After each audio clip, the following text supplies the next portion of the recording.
Debbie, I think that brings you back to global citizenship, which is where they're trying to push us, where we haven't got to think at all because these systems will do it for us. Well, yeah, that's exactly it. And, going back just very quickly to AI in Extra, stay tuned if you're a member for Extra, because I'll be shedding some light on AC. I bet you haven't heard of AC. You'll hear about it in Extra. So, yeah, global citizens. Well, we've been talking about open government. We've been talking about sortition. We've been talking about you're going to be responsible for all the decisions. So what is a global citizen? Well, if we look at the World Economic Forum and the United Nations, it is very much an agenda. This is the United Nations talking about global citizenship, a new and vital force. But somebody else is involved in the global citizenship scheme. Now, who could that be, I wonder? Well, the Global Citizenship Commission is chaired by none other than our very own Gordon Brown, who seems to have rewritten or partly rewritten some of the Universal Declaration of Human Rights with a living document. So if you go to the next slide, you'll see this living document, and you'll see the picture's a bit small, I'm afraid. For those of you that are watching on a phone, you might not be able to see that. But Gordon Brown is right in the middle there with the United Nations, and he's talking about changing the world. How's he going to do it? Well, he's talking about environment, nuclear proliferation. He's talking about education, global inequality, pretty much everything. He's an expert on everything. And I've just been reading his latest book, which is called 7 Ways to Change the World.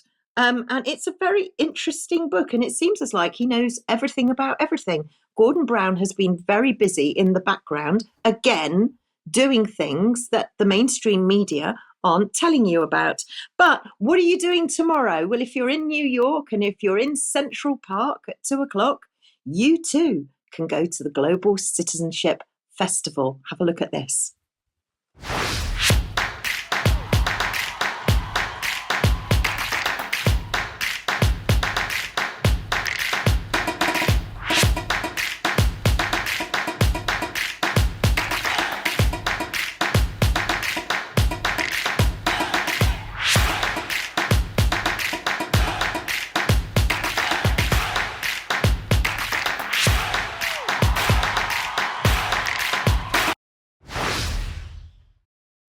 Tomorrow, Central Park. But what do they do? What is a global citizen?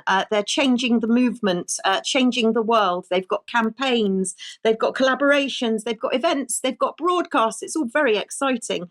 But how do they themselves define a global citizen? Well, they define it as social influencers. So they're impact makers, they're action takers. This is all about tweeting or Xing. This is all about posting your stories, as we just said, in open government. And we've got great ambassadors too, celebrities like Chris Martin from Coldplay, who seems to head it up. And then we've got a few more screenshots, and I'll just mention a few of the names because I don't know all of them. Maybe I'm a bit too old to know some of them, but I do know a few of them. Hugh Jackman, John Legend, and Usher. There, and then in the next slide you'll see Adam Lambert, of course, who's the lead singer with Queen, and you've got Idris Elba et al.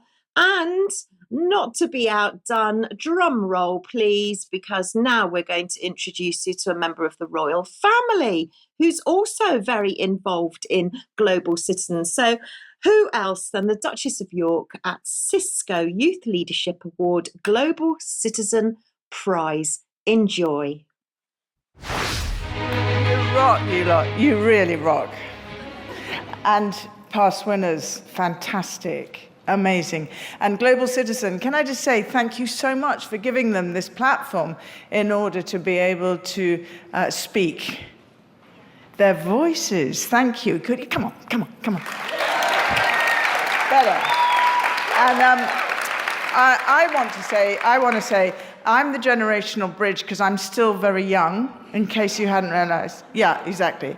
And I believe in no judgment, and I believe everyone has the right to be themselves. I'm redheaded, I'm completely strange, and I'm fine. Just to let you know that I'm never more proud of all of you today. Right?